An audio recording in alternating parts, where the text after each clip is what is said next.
Assalamualaikum warahmatullahi wabarakatuh. Perkenalkan, nama saya Fireza Bia dari Program Studi Sistem Informasi Angkatan 2023. Hari ini saya akan menjelaskan laporan dari mata kuliah Analisis dan Perancangan Sistem dengan judul Proyek Perancangan Sistem Informasi, Manajemen Kegiatan dan Keanggotaan UKM berbasis web.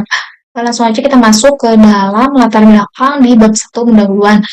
Kalau kita bisa jelaskan secara ringkas atau intinya, jadi UKM ini kan memiliki peran penting ya dalam pengembangan minat bakat kemudian juga soft skill mahasiswa. Namun dalam praktiknya itu banyak nih UKM yang masih menghadapi kendala dalam pengelolaan administrasi seperti pendataan anggota yang belum terpusat, kemudian juga absensi kegiatan yang masih manual, serta pencatatan keuangan itu yang masih kurang transparan. Nah, selain itu juga informasi kegiatan itu atau informasi kegiatan yang tersebar ini nih masih di berbagai media sehingga tuh nggak semua anggota itu mendapatkan informasi itu secara merata. Nah, kondisi ini tuh membuat evaluasi keaktifan anggota dan pelaporan kegiatan itu menjadi kurang optimal gitu ya. Oleh karena itu diperlukanlah sistem informasi berbasis web nih yang mampu mengintegrasikan pengelolaan data anggota, kemudian juga kegiatan, absensi, dan keuangan dalam satu platform saja gitu. Agar pengelolaan UKM ini dapat menjadi lebih efisien kemudian juga transparan.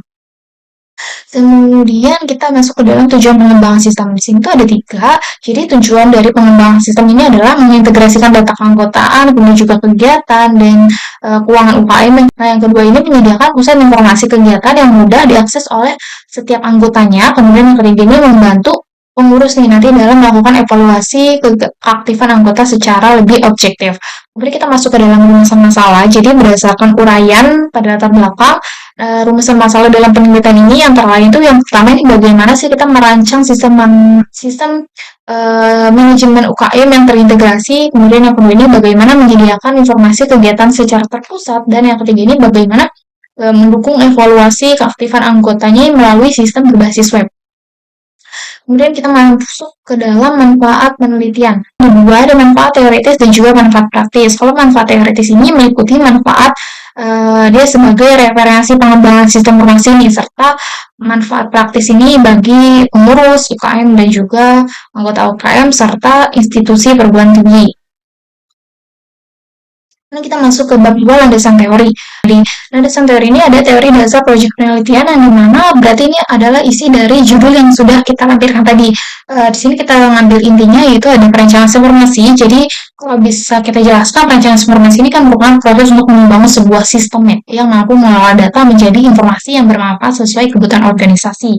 Kalau misalnya di dalam konteks organisasi mahasiswa ini seperti UKM, sistem informasi berperan untuk menyederhanakan proses administrasi, mengotomatisasi pencatatan kegiatan, serta mempermudah komunikasi dan koordinasi antara pengurus dan juga anggotanya. Kemudian kita langsung menganalisis kebutuhan sistem. Jadi sistem ini butuh apa aja sih? Jadi kalau dari kebutuhan fungsional yaitu fitur inti yang harus dimiliki sistem pada sistem ini contohnya pendataan anggota, kemudian juga manajemen absensi kegiatan, kemudian juga publikasi jadwal kegiatan dan pengelolaan kas UKM. Kalau untuk kebutuhan fungsionalnya yaitu aspek pendukung sistem seperti keamanan data, kemudahan penggunaan atau kita bisa sebut user friendly gitu. Kemudian juga ada aksesibilitas melalui web serta performa sistem yang sangat stabil gitu. Nah, kemudian juga ada desain arsitektur sistem di mana desain arsitektur sistem ini tuh menggambarkan struktur komponen perangkat lunak, perangkat keras, database dan alur komunikasi antar bagian sistem.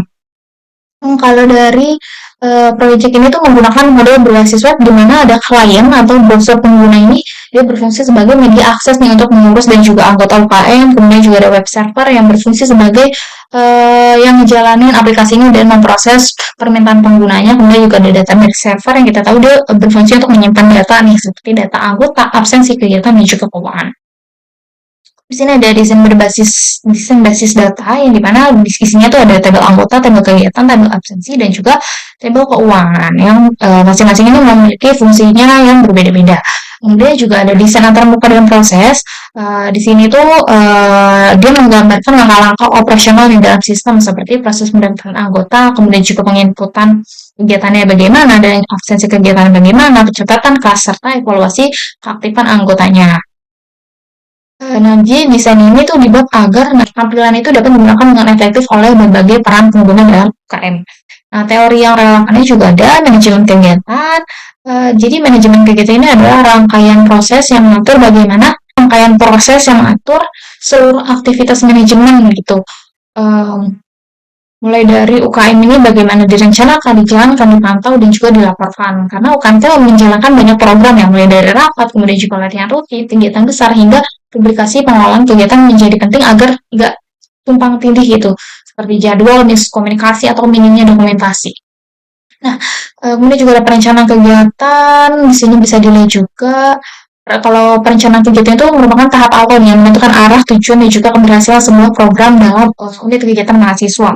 Ini juga ada pelaksanaan kegiatan, kalau pelaksanaannya tahap di mana semua perencanaan ini ya sudah disusun, diimplementasikan dalam sebuah praktek gitu. Juga ada monitoring dan evaluasi kegiatan, dia tuh memastikan bahwa kegiatan ini berlangsung udah sesuai belum sih dengan rencana dan tujuan yang diharapkan itu bagaimana. Nah, ini juga ada pelaporan dan dokumentasi kegiatan, itu merupakan tahap akhir dalam manajemen kegiatan yang bertujuan untuk melaporkan seluruh proses dan hasil kegiatan secara tertulis maupun visual. Nah, tahap ini tuh menjadi penting banget ya karena dia tuh bisa jadi bukti pertanggungjawaban pengurus nih baik kepada anggota UKM maupun pihak kampusnya, serta menjadi referensi bagi kegiatan di periode selanjutnya. Ini anggota UKM mahasiswa di sini tuh kita menjelaskan juga pengertian dan peran anggota unit kegiatan mahasiswa. Nah, peran dalam anggota UKM ini juga berkaitan dengan dinamika keberhasilan program karena jumlah dan kualitas keaktifan anggota ini akan menentukan efektivitas kegiatan yang akan direncanakan nantinya gitu. Ini juga ada mekanisme rekrutmen dan pendataan anggota, kita sudah tulis. Kalau misalnya rekrutmen anggota UKM ini umumnya itu dilakukan melalui open recruitment yang dilaksanakan pada awal semester biasanya nih. Namun kalau kita tahu ketika itu sering untuk pendataan itu sering menggunakan metode manual ya seperti form class atau Google Form tanpa ada database-nya gitu. Jadi nanti bisa berantakan tuh datanya tuh nggak terstruktur gitu. Makanya diperlukanlah sistem yang sederhana buat ini. Kemudian juga ada ketertiban anggota dan pentingnya evaluasi partisipasi. Karena kan mau gimana pun faktor penting dalam mengukur keberhasilan suatu unit kegiatan mahasiswa itu kan menunjukkan sejauh mana nih anggota ini berpartisipasi nih dalam setiap kegiatan organisasinya. Tuh, dia tuh dilihat juga dari keterlibatan dalam kepanitiaannya, kemudian juga kontribusi ide, serta konsistensi mengikuti program-program kerja. Namun proses evaluasi keaktifan ini sering mengalami kendala nih ketika pencatatan dilakukan secara manual. Nah, makanya dibuatlah sama kita nantinya ada pemantauan partisipasi yang terstruktur yang mampu membantu organisasi itu mengidentifikasi anggota yang sangat aktif itu siapa, kemudian juga anggota yang membutuhkan pendamping itu siapa, hingga proses pengambilan keputusan organisasi seperti penunjukan panitia atau pemberian apresiasi. Nah, kemudian juga ada permasalahan keanggotaan dan solusi melalui sistem informasi terintegrasi, sudah kita jelaskan juga. Di sini juga ada sistem informasi berbasis web. Jadi, kalau sistem informasi berbasis web itu adalah aplikasi informasi yang menggunakan browser untuk interaksi pengguna dan backend server untuk memproses data secara terpusat. Nah, dalam model ini, klien tuh hanya perlu mengakses URL saja menggunakan browser. Tapi ini juga ada komponasi sistem berbasis web untuk pengelolaan UKM, implementasi sistem berbasis web dalam organisasi mahasiswa, implementasi sistem berbasis web dalam organisasi kemahasiswaan, tantangan dan solusi dalam pengembangan sistem web. Kemudian ada juga alat yang digunakan dalam penelitian. Di sini alat dokumentasi dan analisis kebutuhan. Nah, pertama itu ada rekrutmen gathering dokumen. Itu udah kita susun untuk mengidentifikasi dan mendokumentasi kebutuhan sistem informasi manajemen kegiatan dan keanggotaan UKM berbasis web berdasarkan pengelolaan UKM. Nah, kalau bisa kita jelaskan, dokumen itu menjadi acuan di dalam perancangan fitur sistem agar pengembangan ini berjalan sesuai dengan tujuan penelitian dan juga kebutuhan pengguna. Di sini itu kita sudah melampirkan yang pertama identifikasi stakeholder dan kebutuhan umum, ada admin UKM, pengurus UKM, bendahara, dan anggota UKM. Kemudian juga kita sudah tulis permasalahan saat ini gimana dan kebutuhan sistem yang dibutuhkan oleh setiap stakeholder itu apa aja. Kemudian juga ada kebutuhan fungsional sistem. Di sini juga ada saya menuliskan kode reknya. Nah, kebutuhan fungsionalnya apa aja dan juga deskripsi yang nantinya sistem ini dapat buat gitu. Kemudian juga ada kebutuhan non fungsional sistem. Di sini ada kebutuhan fungsionalnya, deskripsinya gitu.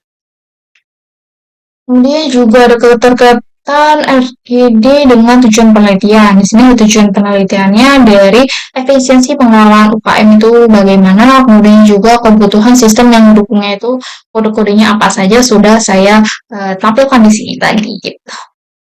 Nah, kemudian juga ada user persona. Di sini tuh kita mengambil dua uh, user ibaratnya ya. Ada user persona pengurus UKM. Di sini juga sudah lengkap beserta geografinya itu motivation, pain points, goals, network system. Jadi dia tuh menjelaskan apa aja sih fitur-fitur yang dia butuhkan di sistem yang nantinya akan kita buat gitu. Jadi dia sudah menuliskan di sini secara detail. Gitu. Kemudian juga ada user persona anggota UKM. Nah, jadi anggota itu nantinya bakal butuh web yang kayak gimana sih gitu. Di sini dia juga sudah melampirkan di dalam user personanya. Tuh, kemudian juga kita membuat BPMN. BPMN ini digunakan sebagai kerangka konseptual untuk memahami dan mendeskripsikan alur proses bisnis dalam sistem informasi manajemen kegiatan dan keanggotaan UKM. Nah, BPM ini tuh disajikan dalam bentuk diagram kalau bisa kita lihat nih. Di sini tuh ada sistem dan juga pengurus. Jadi nantinya tuh pengurus bakal login. Setelah login ya kalau itu nanti sistem bakal nanya nih apakah login itu berhasil. Kalau misalnya berhasil nanti dia akan mengakses menu pengelolaan. Kalau misalnya nggak berhasil dia akan dibalikan ke halaman login lagi untuk melakukan login ulang. Kalau sudah akses menu pengelolaan nanti dia bisa pilih jenis data. Kemudian ini jenis data yang dipilih itu apa. Jadi pengurus tuh akan pilih data anggota, apakah data kegiatan, apakah data absensi, apakah data keuangan. Kemudian juga nanti sistem akan nampilin data yang dipilih. Kemudian juga pengurus akan edit, tambah, atau hapus datanya. Kemudian pengurus akan kirim data terbaru. Kemudian sistem nanti akan menyimpan data barunya. Dan sistem juga menampilkan data barunya. Gitu. Sampai itu selesai. Alat pemodelan atau diagram. Di sini ada data flow diagram. Sini ada entitas eksternalnya itu mulai dari pengurus, bendahara, admin, dan juga anggota. Proses utamanya ini informasi, kegiatan, dan keanggotaan. Untuk input dan outputnya sudah kita jelaskan juga di sini secara detail. Input sini the input dari entitas eksternal ke sistem sudah dilampirkan juga. Ini ada alir data dalam bentuk tabelnya itu bagaimana. Di sini sudah kita jelaskan. Ini juga ada DFD level 1, manajemen kegiatan, manajemen absensi, manajemen keuangan, manajemen keanggotaan user sudah kita tulis juga secara detail. Nah, ini juga DFD, penjelasan aliran data DFD 1, sama seperti yang sudah saya jelaskan sebelumnya di BPMN gitu alirnya atau alurnya itu sangat sama gitu atau mirip. Jadi juga kita sudah melampirkan kamus data. Isi kamus datanya juga sudah.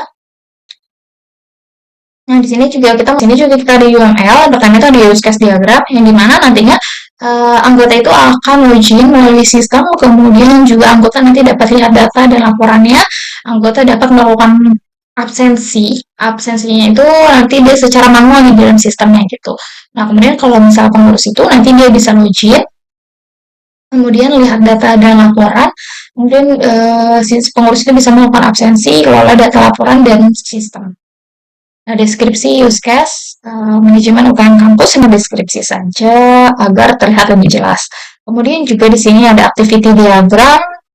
Activity diagram ini bisa dilihat dia sama seperti yang sudah dilampirkan di BPMN gitu. Kemudian di sini ada bagian anggota. Kalian tadi kan bagian pengurus ini activity diagram itu bagaimana, kemudian juga yang bagian anggota sekarang. Kemudian ada kelas diagram. Kelas diagram ini tuh menggambarkan struktur data dan juga hubungan antar entitas dalam informasi sistem informasi UKM. Diagram terdiri dari beberapa kelas utama yang mewakili penggunaan fitur ini, yaitu out, pengurus, anggota, jadwal kegiatan, data anggota, dan laporan keuangan dan juga absensi. Sini bisa dilihat. Ini sudah sangat lengkap. Oke, kita beralih ke sequence diagram. Sequence diagram ini sudah sangat lengkap juga. Sudah kita jabarkan per masing-masing dalam alur di sistem itu bagaimana. Antara pengurus dan juga sistem, kemudian juga antara anggota dan juga sistem gitu. Flowchart ini juga sudah kita gambarkan. Jadi itu flowchart-nya kalau bisa kita bilang dia adalah proses pengelolaan sistem UKM yang dilakukan oleh pengurus itu bagaimana. Proses ketika mulai pengurus ini mengakses sistem dan melakukan login sebagai langkah awal autentikasi penggunanya. Gitu. Hmm. Kemudian juga ada metodologi framework. Di sini kita menggunakan RAD. RAD ini kan merupakan salah satu metodologi yang menekankan kecepatan pembangunan aplikasi melalui proses pengembangan yang bersifat iteratif ya dan berorientasi pada keterlibatan pengguna. Nah, metode ini dikembangkan untuk menjawab kebutuhan organisasi yang memerlukan sistem informasi dalam waktu relatif singkat namun tetap mampu menyesuaikan dengan perubahan kebutuhan pengguna yang dinamis gitu. Kemudian kita beralih ke tahapan metodologi RAD pada proyek penelitian. Nah, dalam penelitian ini, metodologi RAD ini diterapkan dengan menyesuaikan permasalahan dan kebutuhan sistem pada objek penelitian. Nah, tahapan RAD ini digunakan sebagai kerangka kerja pengembangan sistem agar sistem ini yang dihasilkan dapat mendukung aktivitas organisasi, mahasiswa atau UKM secara efektif dan efisien secara umum. Tahapan RAD ini terdiri dari rekrutmen planning, user design, construction, dan juga cut-off gitu. Di sini ada diagram RAD-nya, kemudian juga ada penjelasan masing-masing tahapan RAD yang diterapkan dalam penelitian ini. Kemudian kita masuk ke tiga metode penelitian. Jadi penelitian dilakukan di Universitas Pembangunan Jaya. Nah, lokasi ini itu dipilih karena adanya kebutuhan untuk merancang sistem informasi yang dapat membantu pengelolaan kegiatan dan keanggotaan UKM secara lebih terstruktur dan juga efisien. Nah, adapun waktu pelaksanaan ini kita mulai dari Oktober 2005 hingga kemarin berakhir di Desember. Nah, kemudian ada teknik pengumpulan data, kita menggunakan wawancara sebagai metode utama untuk mengolah informasi yang akurat mengenai kebutuhan sistemnya. Seperti yang sudah kita jelaskan di user persona tadi. Kemudian bab 4 ada hasil pembahasan. Jadi penelitian ini menggunakan metode RAD yang sudah saya bilang tadi. Kemudian penerapan RAD ini dilakukan melalui 4 tahapan. Ada rekrutmen planning, user design, kemudian juga rapid construction. Di sini ada pembahasan rumusan masalah 1. Kita sudah menjawab rumusan masalah 1. Jadi informasi yang dikembangkan pada penelitian itu menjawab permasalahan tersebut melalui penggabungan beberapa fungsi utama dalam satu platform berbasis web. Nah, nanti pengurus UKM itu dapat menginput dan mengelola data anggota, kegiatan, presensi, serta laporan keuangan secara terpusat. Kemudian juga ada pembahasan rumusan masalah kedua. Nanti pengurus itu dapat mengunggah informasi terbaru terkait kegiatan internal UKM, lomba, atau kejuaraan. Pembahasan rumusan ketiga nantinya itu sistem ini secara otomatis dapat mencatat kehadiran anggota pada setiap kegiatan dan menghitung tingkat partisipasi berdasarkan data yang sangat real gitu, atau database. Nah, kemudian ada pembahasan rumusan masalah keempat. Jadi nanti dengan sistem ini pengolahan data anggota, kegiatan, presensi, dan laporan itu nggak lagi dilakukan secara manual lagi nih, sehingga mengurangi beban administratif. Nanti pengurus itu dapat mengolah seluruh kebutuhan organisasi ini hanya dalam satu platform yang akan kita buat saja. Gitu. Lalu masuk ke bab 5, kesimpulan dan syarat. Untuk kesimpulan ini, jadi berdasarkan hasil analis dan perancangan dapat disimpulkan nih bahwa sistem informasi berbasis web ini mampu mengintegrasikan pengelolaan kegiatan dan keanggotaan UKM, kemudian juga meningkatkan efisiensi dan transparansi administrasi. Kemudian yang ketiga ini mendukung evaluasi keaktifan anggota ini secara objektif.